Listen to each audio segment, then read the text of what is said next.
Good evening, everyone. My name is Eric Luper. I am Executive Director of Humanities Texas. I'm delighted to welcome you this evening on behalf of Humanities Texas. If you're unfamiliar with us, we are a private nonprofit organization based in Austin, but with statewide responsibility. We are the state affiliate of the National Endowment for the Humanities. Our mission is to promote the humanities and humanities education statewide, and we do so through a wide range of programs. We hold in-person and online workshops for Texas teachers. We circulate traveling exhibitions. We award grants to organizations throughout Texas. We run a storytime program that promotes family literacy. We have a reading and discussion program for veterans as well. We also hold lectures and discussions as we're doing this evening. Tonight's program is one in a series that we've held over the past year in partnership with Foodways Texas. In the spring, we held a program with Texas Monthly's taco editor, Jose Relat, author of American Taco. Earlier this fall, we hosted an evening with chef, food writer, and filmmaker Adan Medrano. We're so pleased that this partnership between Humanities Texas and Foodways Texas is resulting in such engaging, meaningful public programming. So again, welcome everyone. Thank you for joining us. And now I will pass the mic, so to speak, to my co-host, Marvin Bindela of Foodways Texas. Hi, everyone. My name is Marvin Bindley. I'm here in Austin, the director of Foodways Texas. We are an organization that's been around since about 2010. We're based at the University of Texas at Austin in the American Studies Department. And what we do is try to preserve, promote, and celebrate foodways in the state of Texas. A big part of that doesn't show up in our mission statement is also to educate. So these types of events are right up our alley. We hold things like the barbecue summer camp and Camp Brisket with Texas A&M. We do a Camp Vino also with Texas A&M out in Fredericksburg, which all of these things have been postponed and canceled and moved the last year. And we're finally about to get going full blast in 2022 post-COVID. So our primary way that we preserve foodways in the state is via oral history interviews, which we will also be able to get going again. We hold an archive at the Center for American History here at UT Austin as well. So I get the pleasure today of introducing our speaker. Our speaker today is Jessica Dupuy. Jessica is a wine, spirits, food, and travel writer, as well as a speaker, consultant, and cookbook writer. She's a regular contributor to Texas Monthly Magazine and Forbes.com, and her work can also be found in numerous other publications, including Wine Enthusiast, Imbibe, Southern Living, and National Geographic Traveler. A sampling of her published cookbooks, 6 by my count, I may be off on that, Jessica, but it includes Uchi, the cookbook with James Beard Award-winning chef Tyson Cole of Uchi here in Austin. The Salt Lick cookbook, a story of land, family, and love with Scott Roberts, who's the owner of the famed Salt Lick barbecue restaurant in Driftwood. And then also 2 Southern Living cookbooks that explore the stories, history, and flavors of both Texas and the greater South, among others. Much of her latest work and interest has been devoted to covering, studying, understanding, and of course, tasting, drinking wine, with a focus on the expanding wine industry here in the state of Texas.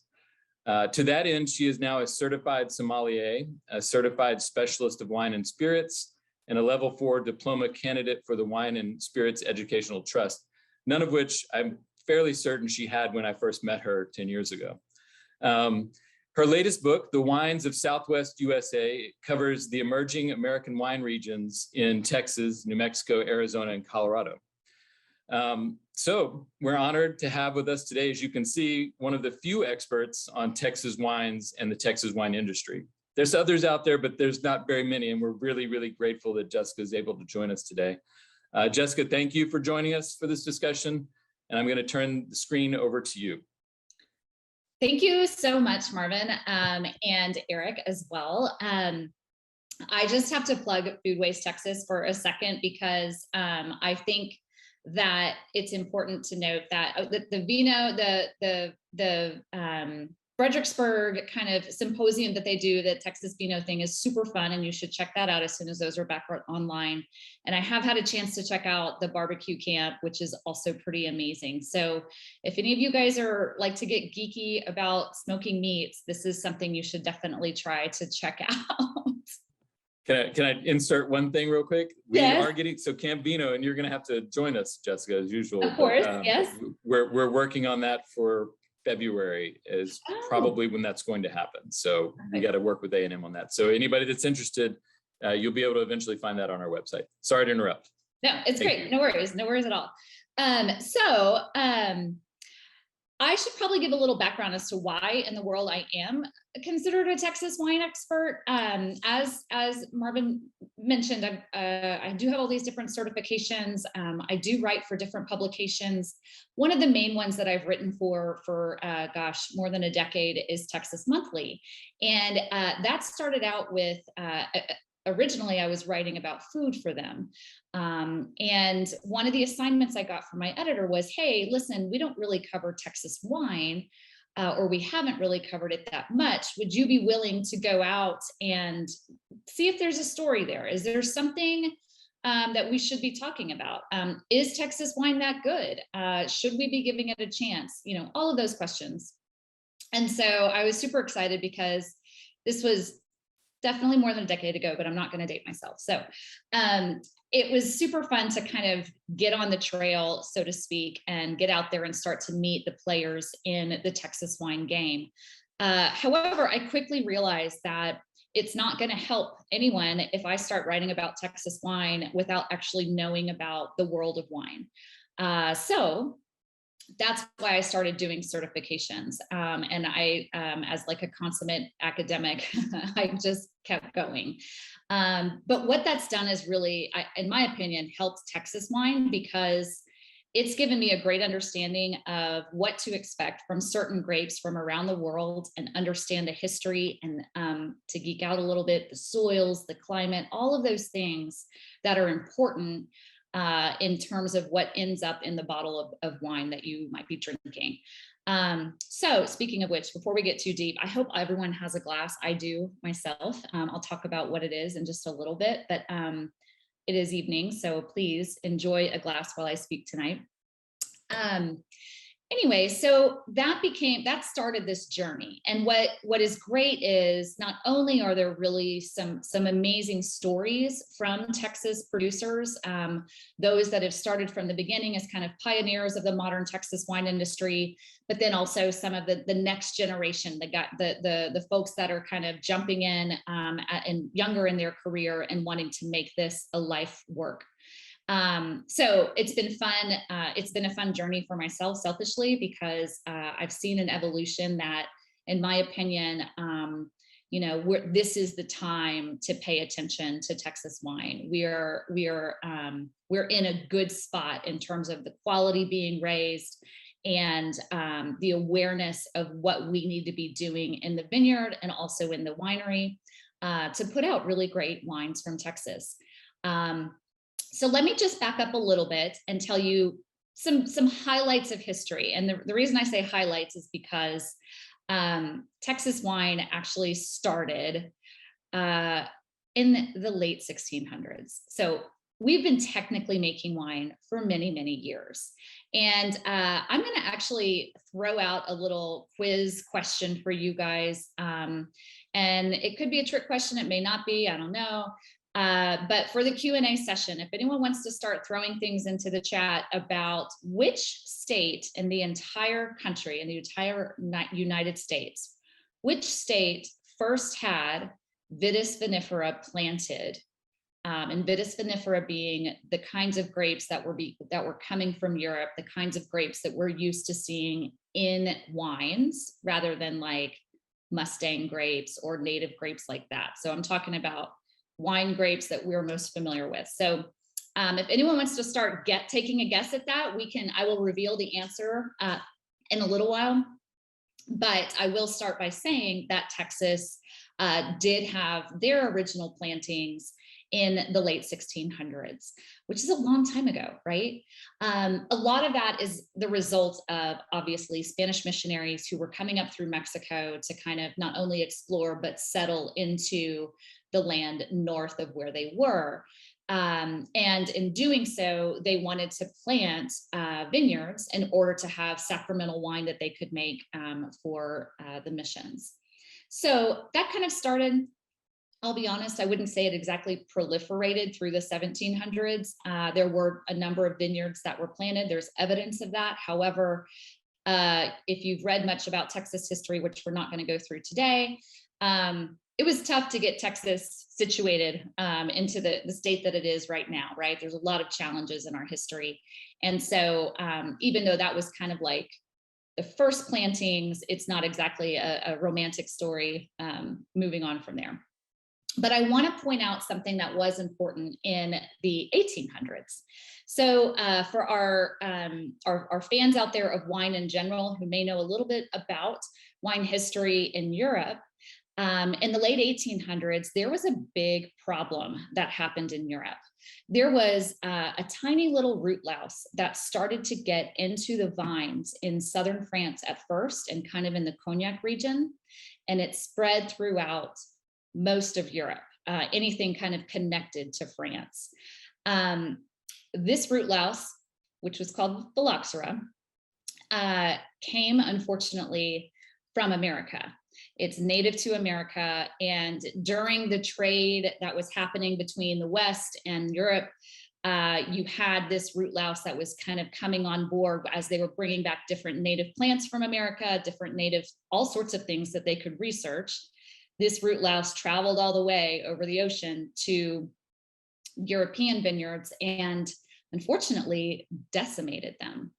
And we're talking about a major crisis for a country whose, by and large, was very heavily depending on their economy with wine. And not just because people were liking to drink wine, but if you remember back to that time, fresh, pure, useful water wasn't always in abundance. And so lower alcohol type beverages such as wine and beer were necessary in terms of hydration. And obviously things could get out of hand, but the point being wine was an important part of the life. So I bring that up because there was a huge, there was panic, not only in the European continent, but they were begging people in America, hey, are there any scientists here who know anything about this root louse? Can y'all fix this? Can you help us? And there was actually a researcher named T.V. Munson, Thomas Volney Munson, who was a researcher up in the Texoma area, just on the border of in Dennis, is it Denison? Yeah, up near on the border of like Texas and Oklahoma.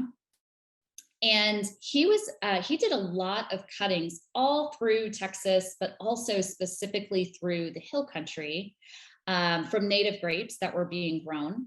And he found that there was a rootstock called, I can't speak Latin very well, but it's Vitis burlandieri, and that this rootstock was resistant to phylloxera. So he sent thousands of cuttings over to France to have people check out, go ahead and graft Vitis vinifera, or the grapes being used for wine production, to the rootstocks and replant and see if it would work. And guess what? It's one of the #1 used rootstocks to this day in the southern part of France, where there's a lot of limestone, which is similar to the hill country of Texas. And also in Cognac and Bordeaux areas, there are now other American rootstocks that are also used for grafting.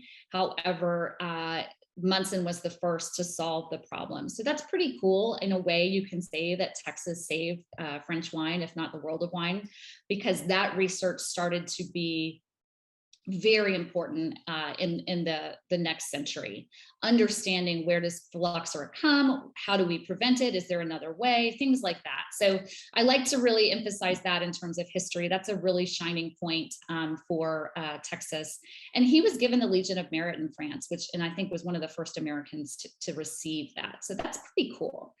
So moving on though, One other important point from the late 1800s is that there is a winery in Del Rio. And if anyone's on here from the Del Rio area, you probably have heard of it. It's called Val Verde Winery. Val Verde is the county where Del Rio is located. And Val Verde Winery actually began in 1883. And they started using native grapes to the Texas area, in particular Black Spanish, which is also known as Lenoir and also as Yaquez. It's a thick-skinned, big, unruly kind of red grape, but it can make wine, and it can resist a lot of disease that anything in Texas can throw its way. And I just like to point out that this winery is the longest running winery since ever, really, because they didn't have to shut down during Prohibition. And so when I say ever, I mean in Texas, obviously. So it's pretty cool because they were given a pass, so to speak, to be able to still produce sacramental wine for the different churches in the area. And so they're still around today. They make some really great wines, including some really great port used with the Black Spanish grape. I don't believe they have any of the original vineyards still thriving in terms of original vines that might be more than 100 years old, but they do have some very old vines there, and it's neat to check out if you have a chance to visit. But honestly, the modern wine industry in Texas really didn't begin until the late 1960s, mid 1970s. And it started, believe it or not, in Lubbock, Texas. There was a Texas Tech University scientist and professor named Clinton Doc McPherson. They called him Doc McPherson. And he and a colleague, Bob Reed, were very curious about whether or not grapes could grow in the Lubbock area, which is called the High Plains. They had seen, they were both wine fanatics and had been to traveled to different places and saw that there were a lot of similarities in the growing conditions of the High Plains to places like Tuscany and things like that. Now, if you've been to the High Plains, go with me on this. I know it looks flat there. It is flat. You're not wrong.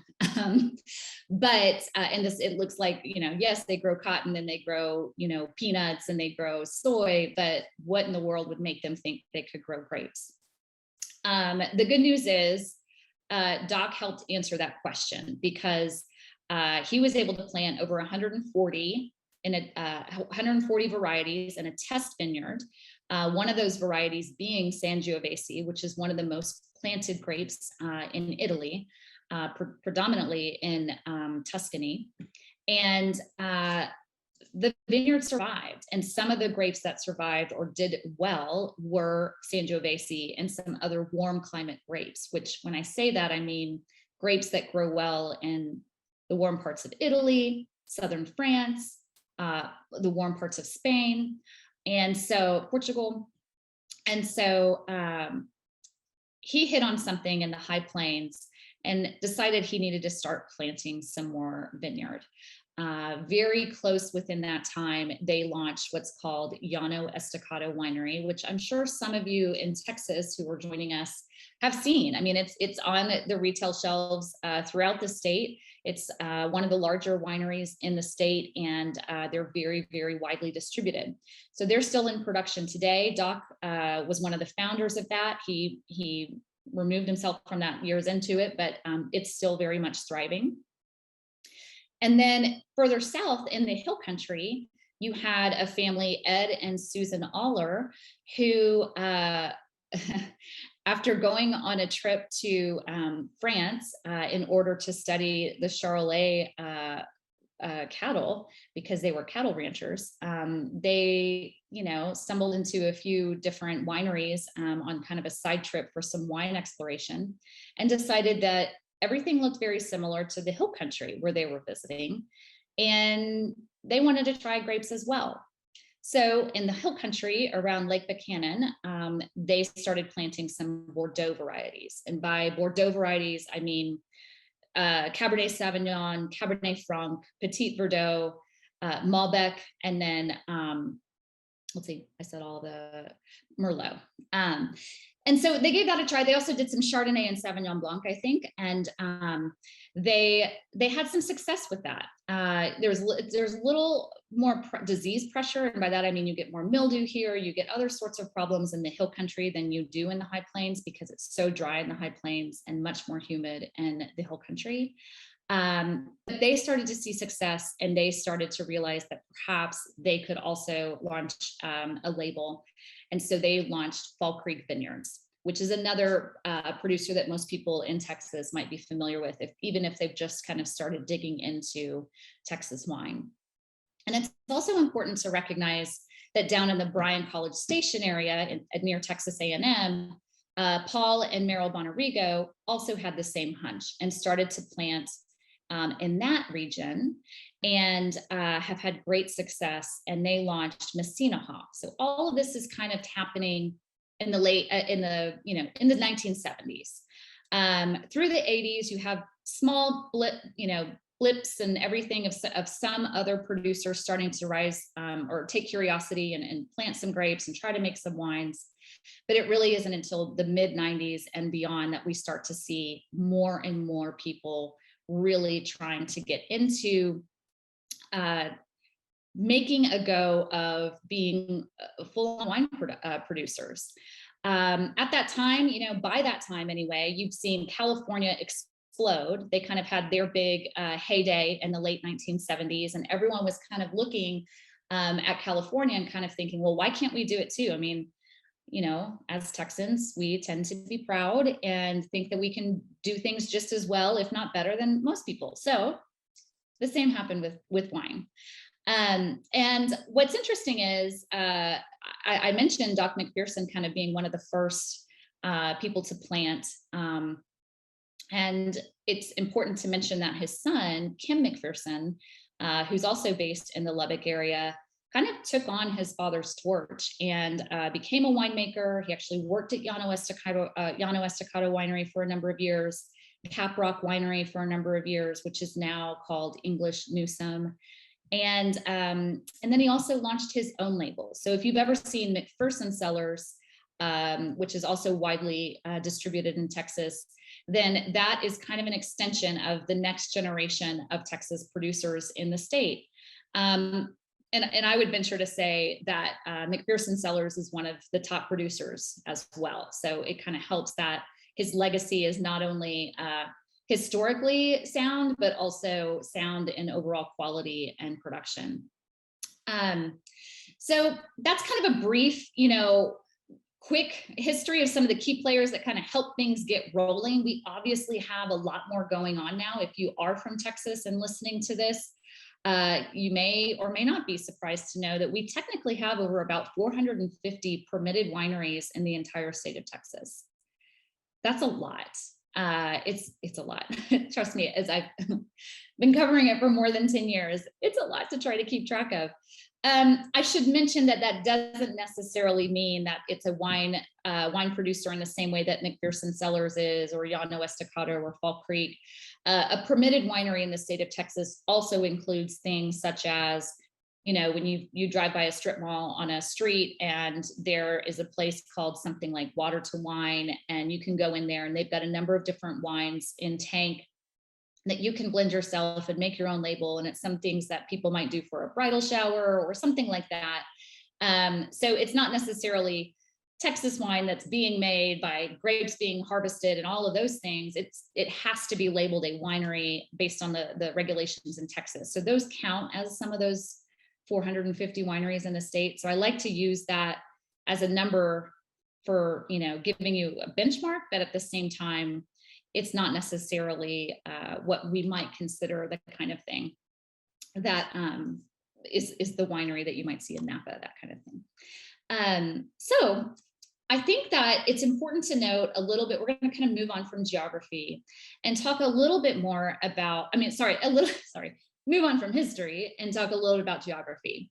So I've kind of already alluded to some places where we're seeing grapes being grown. So the high plains, the hill country, I think, if you are from Texas, and even if you aren't, the Hill Country is lauded as being kind of this, playscape for all Texans, whether you love to be an outdoors person and you love to fish, or you love to hunt, or you love to hike, or even bike ride. There's so many great places where you can kind of indulge in those endeavors. But it's also, it has these rolling hills, beautiful vistas, and it's a popular tourist destination.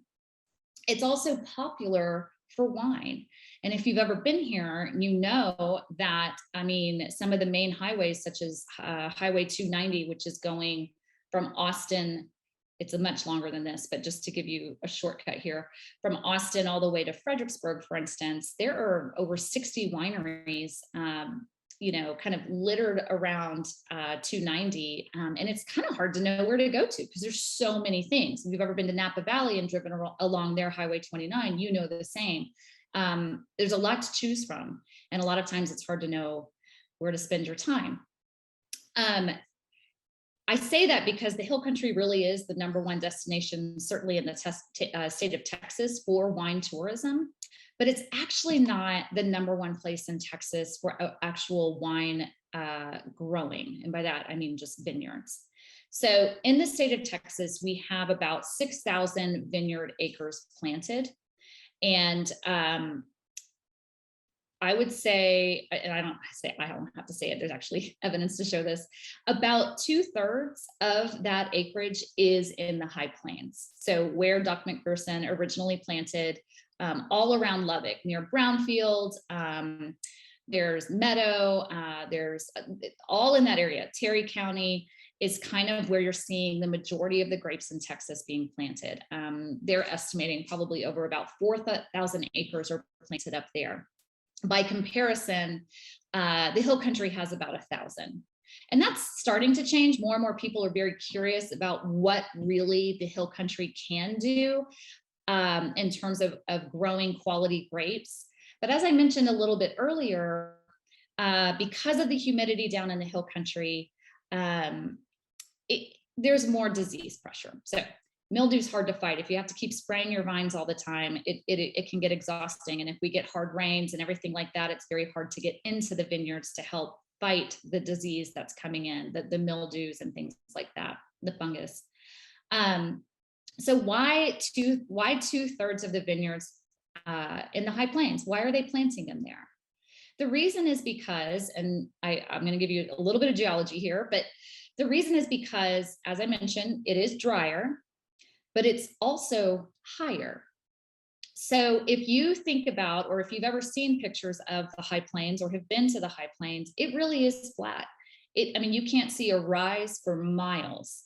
You might see a tree or two here and there, but by and large, this is flat, open, barren country. It's the kind of place that tumbleweeds, roll around, and the dust storms are insane. And literally you can walk around, and by the end of the day, you might have gritty teeth because the wind has blown some of this sandy loam soil into your mouth. It can be a challenge to live there.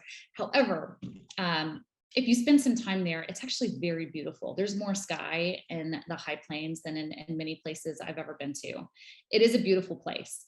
But it is also on what's called the Llano Estacado, which is obviously what that first winery is named after. And the Llano Estacado, a lot of people don't quite realize what it is, but it's a huge mesa. It's a table or a shelf that is a geological rise in the land. It's technically one of the largest in all of the Northern hemispheres. So what's happened is you've had this shift that's come up as a flat shift that's been raised up hundreds of centuries ago, that has given elevation. So even though it looks flat, as you drive from the Hill Country up to the high plains, you're actually gaining an elevation. And the elevation, to give you an example, in the Hill Country, you might have, 800 feet above sea level to 1,200 feet above sea level, maybe 1,800 or 2,000 on some of the higher hills, but not many vineyards are planted on the higher hills. And by contrast, the high plains is actually at like 3,500 to 4,500 feet. That's the same elevation as some of the vineyards that are planted in the Dolomite Mountains in Italy, in the Italian Alps.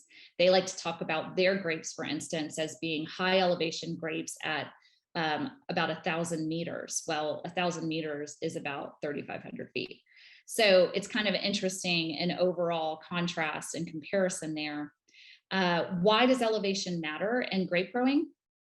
Because grapes need heat during the day in order to get all their sugars going and develop ripeness and develop all these flavors. And the sun and photosynthesis is a key factor in making that happen. But at night, they kind of need to calm down, just like the rest of us, right? We might work hard all day long, but we need to sleep so that everything can regenerate, our brain, our mind, our bodies, right? To kind of just use everything that we've done with our energy during the day and just restore ourselves. It's the same with grapes. And it works better if you're like me. I like to sleep when it's a lot cooler outside. I do much better if it's cooler in my room at night to go to sleep. And it's the same thing with grapes. They can do a much better job, a much more efficient job of restoring themselves overnight if it's cooler. And you get cooler air in a warm climate such as Texas when you have elevation. And so the Llano Estacado, because it has that 3,500 to 4,000 foot elevation, for decades, they've been able to grow grapes and let them sit out in the summer heat and get up to 100, 110 degrees on some days in the summertime. But at night, the temperatures, especially 30 or so years ago and prior to that, they were able to get temperatures down into the 50s. Now it's more like the 60s, and you have a number of growers that are seeing that shift in temperature is definitely changing. So if you ever want to ask whether or not climate change is real, talk to a farmer in the high plains, because they're seeing the reality of that. But you want that, what they call diurnal shift, that shift in temperature, to really get the best out of the grapes, the best flavor development, all of the things that you want to make a really good wine. And that happens in the high plains much better, more efficiently, more consistently in the high plains than in the hill country. It's not that it can't happen in the hill country, but then it becomes about selecting the right grapes that can resist mildew and disease that's down here, but also can handle a much less or a shorter diurnal shift. So we only get down into the 70s during the summer at nighttime. So that coolness factor isn't as much happening in the hill country. I'm going to move on, but I don't want to ignore the fact that we have technically 8 American viticultural areas in the state of Texas. An American viticultural area is more commonly known as an AVA. You hear about them all in California, Washington, Oregon. So from Willamette Valley to Napa Valley to Paso Robles, these are all AVA. In Texas, we do have the Texas High Plains AVA. We have the Texas Hill Country AVA. Those are the 2 largest, as I've talked about, but there are 6 other ones throughout the state. A couple of them are small ones within the Hill Country AVA, and then a few of them are spread out. So you have East Texas, you have one in Texoma, you have West Texas has a couple of them, including one that's called the Mesilla Valley, that's right on the border of Texas and New Mexico, and it's an AVA that the 2 states share together. And an interesting place to start watching is the Fort Davis Mountains area. So you've got higher elevations here. Again, elevation is key. And so we do have mountains. If you haven't been to Texas, if you're on this, I've noticed some people from different places. So I just want to make sure everyone's clued in with context here. But technically, Texas has the very, very tiny tail end of the Rocky Mountains, really edging into the area near El Paso, essentially. And so we have the Guadalupe mountain range, and there's actually a really cool vineyard planted there, about 200 acres that are at 4,000 feet and producing beautiful grapes. And so West Texas, I think, is a place to start looking to in the next decade or so to see what happens there. So that kind of helps cover geography and hopefully kind of opens your eyes to some things that not a lot of people understand, that yes, the hill country is where all the wineries are. And to be clear, there's tasting rooms and wineries. So they're literally trucking down from the high plains during harvest time, which is usually around August, so very hot. They're putting grapes in big old refrigerated trucks, 18-wheelers, and hauling them down 400 miles to the hill country where the actual production facilities are, and making the wines. So in order to help preserve that coolness factor that we were talking about, most of the harvest is done at night.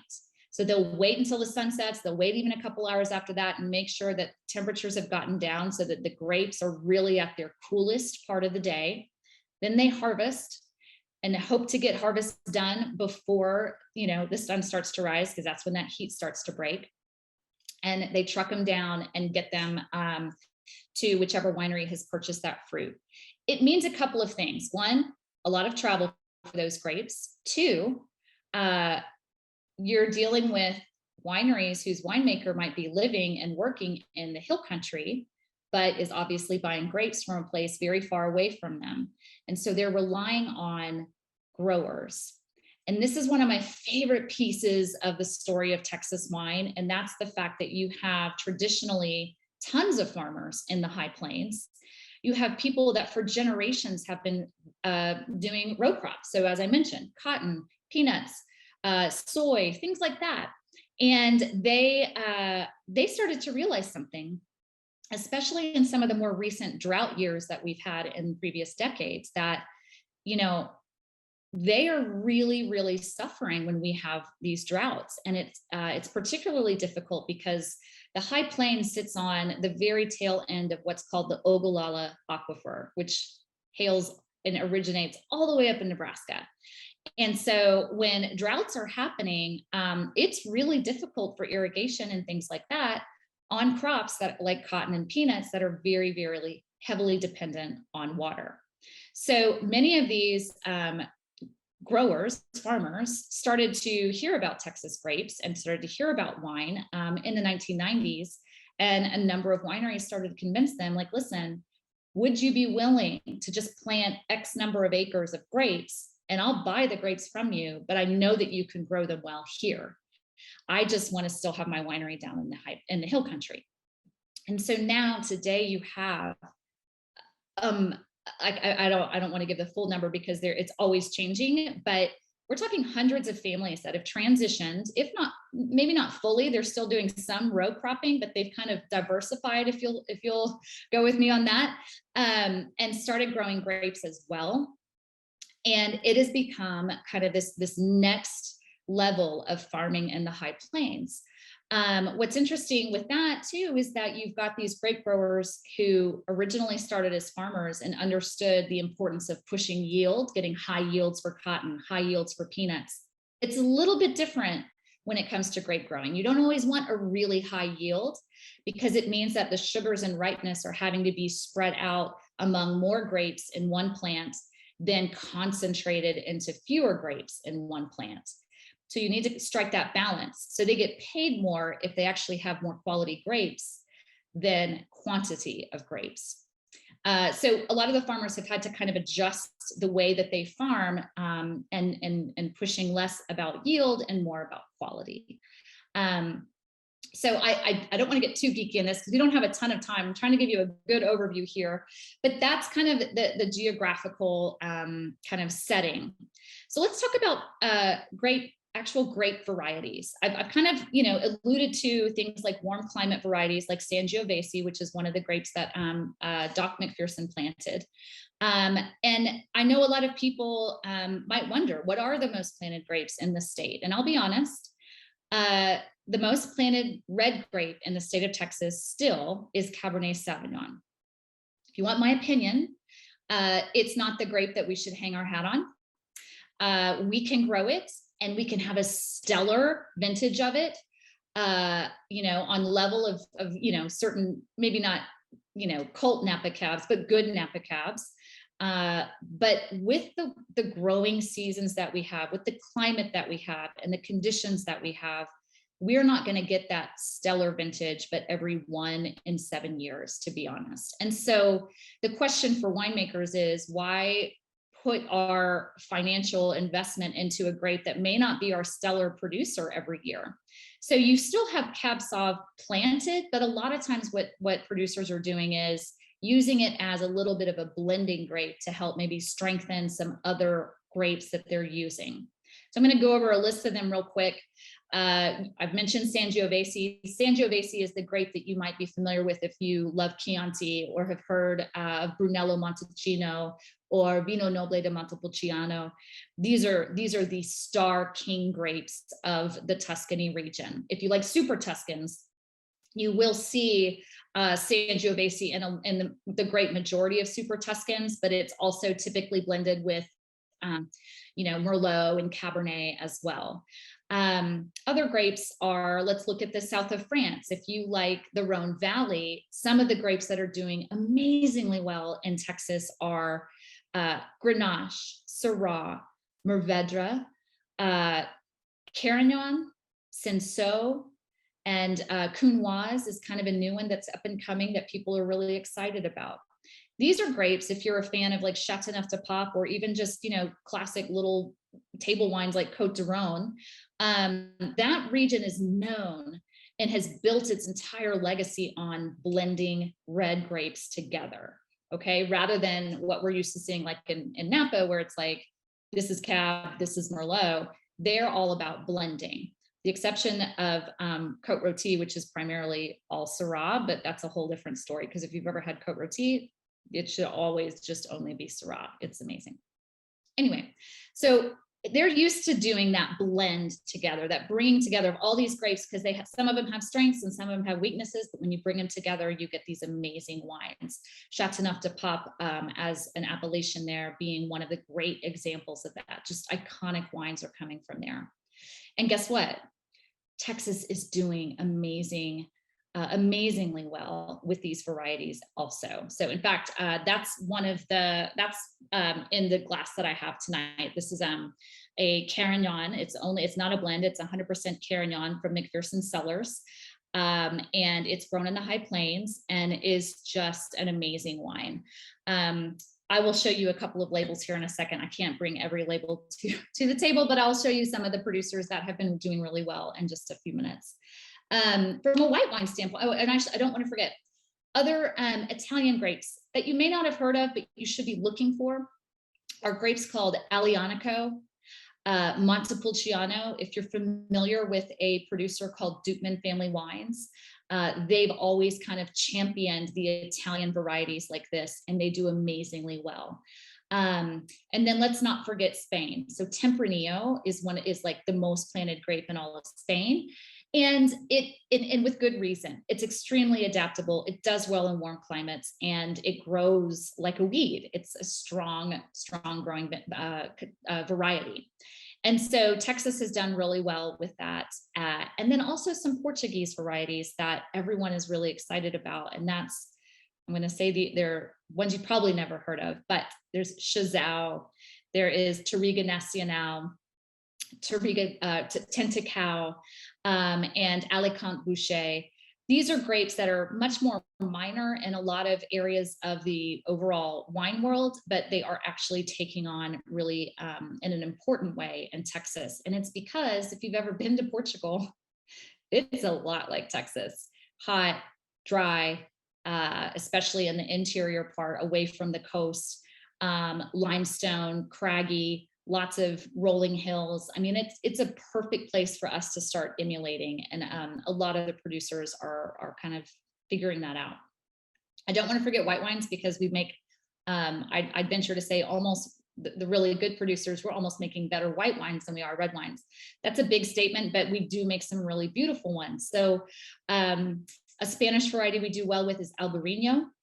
Back to southern France, I really love seeing things from Roussanne, Marsanne, Grenache Blanc, and Viognier. These are also typically blended in the Rhone Valley, just like the red wines. But here you're starting to see either like a single release of a Roussanne. In fact, this is a McPherson Cellars Roussanne, but you'll also see them blended. And these are just, they balance each other out. They have great structure and great aromatics, and they're beautiful wines. Another important white grape to look for is Vermintino. We do an amazing job growing this in the High Plains, and it's a grape that is primarily from Sardinia, an island in Italy, but it also grows in southern France. They just call it, I'm not French, so they call it rolle, R-O-L-L-E. And it's the same grape, they just call it something different. So those are some of the varieties to look for if you're curious, you know, what do I start with? If you see a Texas Chardonnay on the shelf, you could try it, but I like Cabernet Sauvignon. It's not that we can't make them well, but it's not our strong suit. I have had some amazing Chardonnays, particularly from Fall Creek Vineyards. I've had some great Cabernet Sauvignon from places like Bending Branch Winery, but I emphasize that if you can look to Italian, Spanish, and Southern Rhone varieties, I think you're going to experience something different from Texas than maybe you expected. We are at kind of the 7:45 mark, which I know we might be running into some questions. So I'm at a point where I can stop and let you guys kind of lead here. But I don't know if Marvin, if you want to throw anything out. I should mention real quick that I'd noticed a person, Andrew Parker, has mentioned that he asked if New Mexico is the state that had the first Vitis vinifera, and he is right. Well done, Andrew.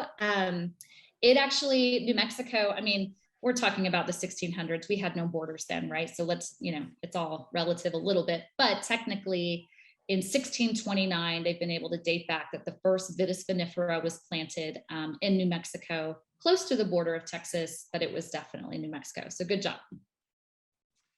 All right. Well, thank you, Jessica. There are a few questions. I'm going to go ahead and ask them. And the first one here is a doozy, also from Andrew Parker. Oh, yeah. I had to look this up a little bit because it's happened so recently. But he asked, as a result of dicamba, which is, should the Texas wine industry consider significant plantings in other growing areas? And if so, where? Yes. Let me remind everyone. Texas is literally larger geographically than the entire country of France. And if you think about France and its iconic growing regions, whether that's Champagne to the Rhone Valley to Bordeaux to Alsace, right? You have very different growing conditions all throughout that country. I think it's important that we give Texas a little bit of a break in trying to say that we're going to put all of our eggs in one basket when it comes to saying all of our grapes should be grown in the High Plains and forget about the rest of the state. So very important question. And to give context to what he's asking is and I haven't even talked about challenges, which I suppose we should, but one of the biggest challenges to the High Plains right now is it's still a row cropping industry primarily up there. And there is a specific spray that can be used that's been created by Monsanto that can help with disease and pest pressure on cotton and peanuts and things like that. And so it is being sprayed quite liberally, whether with planes or other devices, vehicles, onto these crops. But as I mentioned, this is tumbleweed country. It's very windy and there's a lot of blowing. And guess what? Dicamba is bad for vines, and it is getting on these vines and it is decimating them. I am not going to go into the particulars of what's happening up there right now in terms of legal issues. There are battles. There's a lot going on in terms of where are grape growers going to go? Are they going to stick with it? Because it is crushing them. It is a lot of money invested that is going down the drain if a vineyard can't survive. It's a very good question. But it does, prompt the idea that we should be looking, and I know a lot of wineries are saying, we're based in the hill country. We should really roll up our sleeves and focus on the hill country and try harder to make these grapes work here. And they can, and they are. But also East Texas grows some really great grapes. West Texas, as I mentioned, a lot of people are looking to West Texas because there isn't the dicamba problem, because there's not any row crops in the Big Bend area, if you will. And then also, believe it or not, there are grapes being grown near Galveston. But the difference there is, and in East Texas, they are successful with grapes that are not Vitis vinifera. They're successful in particular with a white grape called Blanc du Bois. And that's a hybrid grape that was actually believed to be originated in Florida, but moved quickly over to Texas and is extremely successful. And it makes beautiful wines, but it's not something that everybody's used to seeing commercially on the shelf. So Blanc du Bois might be a harder sell. However, it is a great grape to bet on because it's resistant to disease in ways that Vitis vinifera is not. I hope that helps. Yeah, that was great. So I was wondering about that, actually. That was a question I had. So is that what is it Hack Wine or Hawk Winery? Is that what they do over there? Okay. I was wondering how can you grow something down there? It seems so humid, but that's why. Okay. Yeah. If you want to understand why they're growing Blanc du Bois, and they also do some Black Spanish, just go to the island of Madeira in Portugal and you'll understand that it can be done. It just needs to be the right situation and the right variety. And it does work. And Hack makes beautiful Blanc du Bois still wines, like an off-dry version of a white wine, and a fully dry version. And then he also actually makes a Madeira with Blanc du Bois. That's stellar. Yeah. Awesome. Thank you. So our next question is from Jose Relat. Yes. And he's asking, can we truly talk about Texas terroir when so many wineries blend grapes from multiple vineyards? I love you, Jose. That is a great question. It's an important question. And so again, I'm going to go back to the idea that Texas is the size of France. And this is important. So yes, the answer is yes, we need to focus on regionality. And I think in the same vein as me saying that there are a number of producers who are now saying we should focus more on plantings in the hill country since it's actually where we work, they are also saying we want to put out a wine that has the actual vineyard name, or at least the location from where it was grown. So we can say that when we're putting out Sangiovese from here, it tastes like this. And when we're putting out Sangiovese from here, it tastes like that. Great examples of producers doing that are Pedernales Cellars. They've kind of banked on Tempranillo as a grape that's really important for them. And they do a great job of saying, here's our Texas Tempranillo. And so it's grapes from both the high plains and hill country blended together. They have a hill country Tempranillo, and then they have a high plains Tempranillo. And the idea being, if you tasted all three side by side, perhaps you might experience something different. And perhaps is the wrong word. You do experience something different. Another great example is Bending Branch Winery. They actually do Tannat, which is a fantastic grape for Texas. It's originally from the southwest part of France. And to me, it's the answer to Cabernet Sauvignon. If you need that kind of a big, robust wine, Tannat can handle it, but it just does better here. And they do a hill country version of Tannat, but then also a high plains version. Both are stellar wines. The current releases that they have on the market are both amazing, but taste different. And I think that's the next chapter for us, to be honest, is can we dig deeper and really figure out what our regionality is with our grapes, with our grape growing regions? Can we even make the high plains and the Texas hill country smaller? By that, I mean, technically their boundaries as an AVA are more than like 8 million square miles. I mean, that's ridiculous. If you think about in a hill country, the eastern part of the hill country is more limestone, Edwards Aquifer.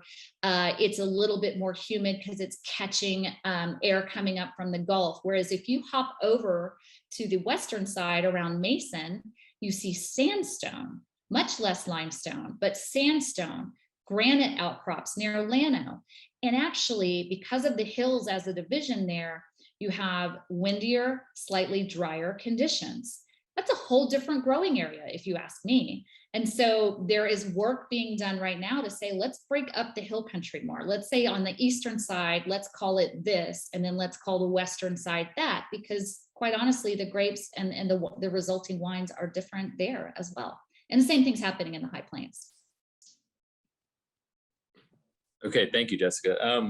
We have one more question in the question and answer box here. So if anybody else has any questions, please put them in there now. I've got a couple that I'm going to ask as well. Yeah. But I'll wait till we get through this one. This is from Heath Rezabek. I hope I said that right. What do you see as some of the near-term challenges for the growing Texas wine industry? Which you covered some of those, but if there are others, and then also, or opportunities. What are some opportunities that we could see? Okay, so I just talked about the opportunity part this weekend. So I was recently, I just got back from a wine conference called Texom in Dallas, and it's a conference for wine professionals. So there's a lot of wine tasting, but there's also a lot of conversation about what's happening in the wine industry.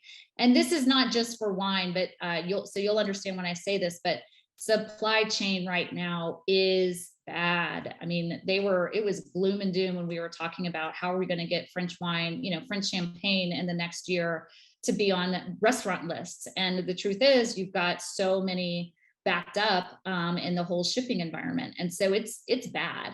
But not if you're a local winery, not if you are a Texas winery. This is the time, in my opinion, to take advantage of the fact that we might have shortages in certain parts of the other wine industries.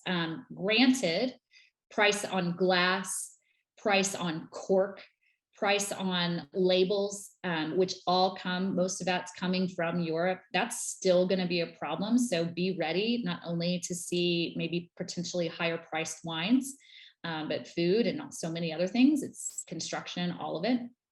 But I do think it's an opportunity that if and this is for emerging regions throughout the country, whether it's New Mexico, Colorado, Texas, we should really start marketing that idea that, like, you know what, you may not be able to find some of the wines that you're used to seeing from Tuscany for a little while, but why don't you give the same grape a try from your own backyard?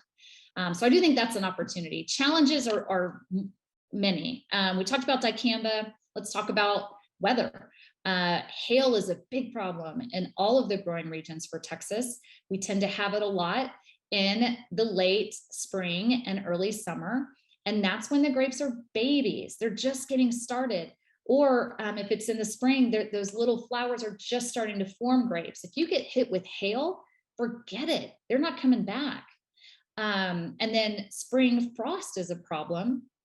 We've had multiple incidents in the past few years alone where, bud break starts and we start to see these little grape clusters being formed, as early as late February, but definitely in the March timeframe.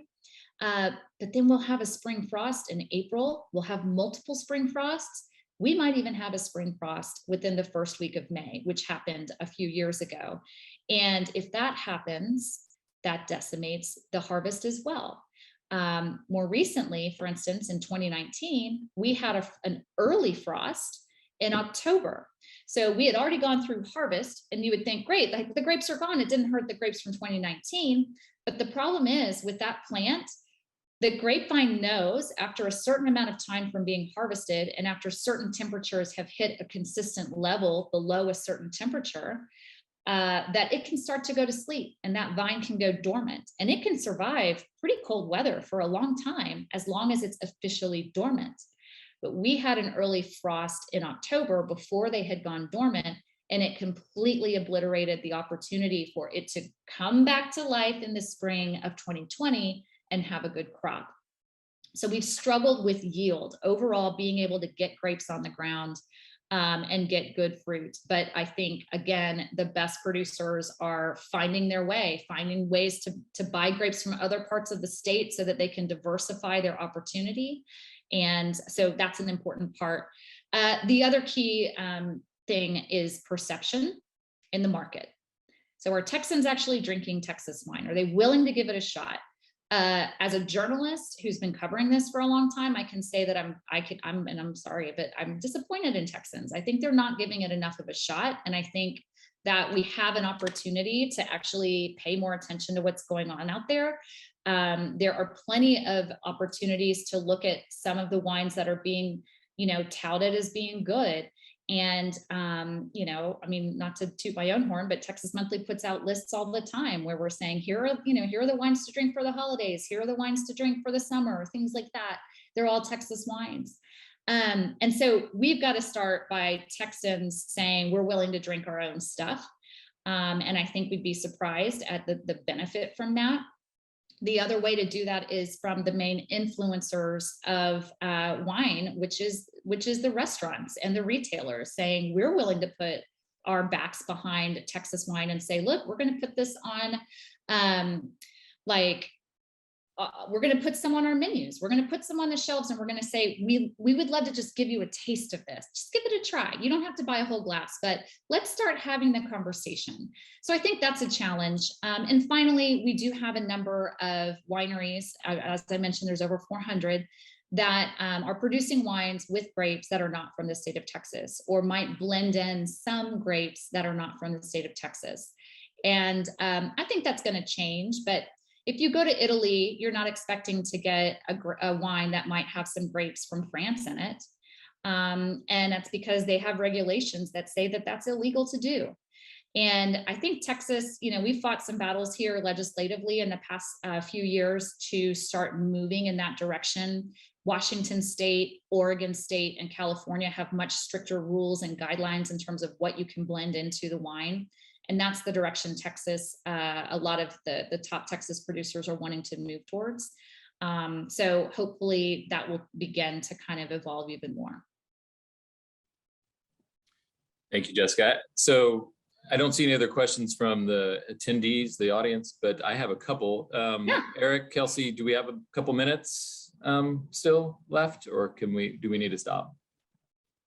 Sure, we can do one more quick question. Okay. Well, this one actually, you started to answer my question on this already, and that is about blending from other states, blending grapes from other states. And I'm wondering about, so you said there's 6,000 acres of planted vineyards. That seems, is that correct? Because it seems like not that much, honestly. Not that much. It's not that much by comparison, for instance. And this is an estimated number of grapes. Okay, so it takes 3 years for a vine to actually be producing usable grapes, really good usable grapes. So we might have a lot more vineyards planted, but they're not necessarily bearing fruit yet. Also, not everyone is required to report if they put a vine in the ground, right? So there are other states and other countries that are like really, really organized and trying to make sure that we are accounting for how many vines are in the ground. For instance, California just released that they're at about 647,000 acres planted. So yes, 6,000 is not that much. But there, I'm not going to give specific examples right now because some of it's kind of under wraps, but there are a number of California producers, Napa producers, Paso Robles producers who are buying up a lot of land in Texas right now. And I think we've got more grapes coming.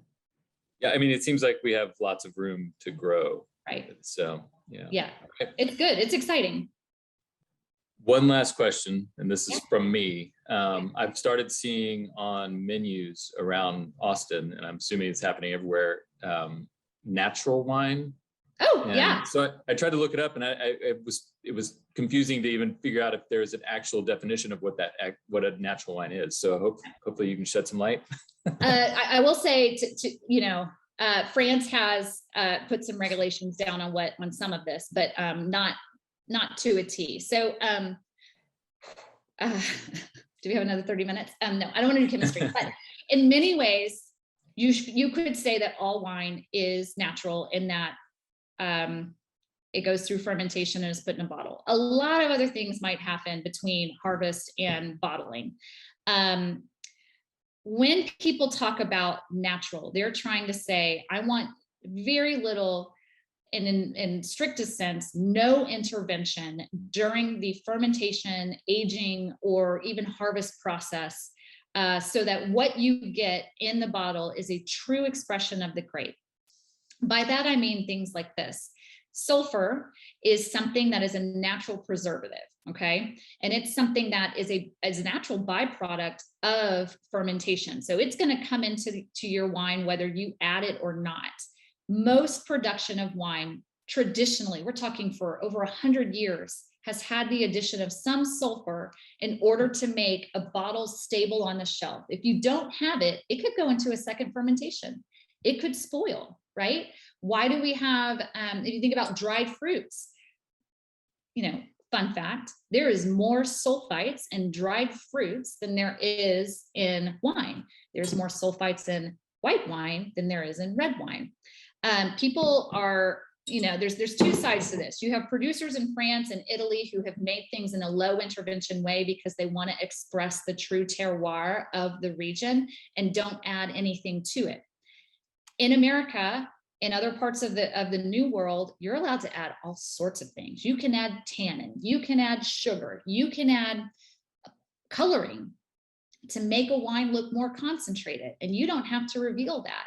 In the United States, you don't have to reveal that in the same way that you have to reveal the ingredients on your packaging for food. That's become a problem for some people. A lot of people like to say, well, I think I'm sensitive to sulfites, and so I shouldn't be drinking wines anymore because that sulfites really bother me. In truth, 1% of the population or less actually has problems with sulfites. It's probably alcohol or some other additive that you have in the wines. I'm only trying to I'm glossing over this. Natural wine is a whole big topic, but at its core, it really is about trying to add nothing or very little to the overall process of fermentation. And without getting into the chemistry of that just means so that when you taste that bottle, natural wines tend to taste a little funkier, a little fresher, a little lighter. They tend to be lower in alcohol generally. We have some producers in Texas, if you want to kind of see what that result is happening here. William Chris Vineyards is one that's kind of in the middle of that. They do a lot more traditionally, but they've kind of pulled back on a lot of intervention on their overall product. But then you have people like Louis Dixon of La Cruz de Comal, or Regan Meader of Southold Farm and Cellar, who are like, nope, we're just gonna see what happens. I mean, I hope a fermentation sparks from natural yeast, and we're gonna see if it gets there, and if not, but this is what it was meant to be, and I hope you like it. And a lot of them are really good, but they're less consistent on that. So some of them are not good. But in their minds, it's, hey, at least this is farming, and we want to reveal what farming is, and hopefully you like it. Thank you for that. Yeah, thank you for that. I mean, when you read it on the menu, you actually, in Texas, what comes to mind is it organic, or has things been added to it in the vineyard? But you're really talking about what's happening in the winery part of it, not the vineyard. Absolutely. Part. Yeah, it's a big conversation that's confusing to people, because even organic wine, you'll see organic wine is actually much less available on the market here, because you have to adhere to very, very strict policies in America to be able to say that the wine is organic, because it means that not only do the grapes have to be organic, but every part of the process from the vineyard to the bottle has to be organic. And that's not always the case. Whereas you might see on the label, made with organically grown grapes. And that's their way of saying, we're great in the vineyard, but I can't promise what's happening. Who knows? Who knows? Yeah. Yeah. So it's a broad topic. It's confusing. And I apologize for stuff like that, because it's, there's a lot you have to know.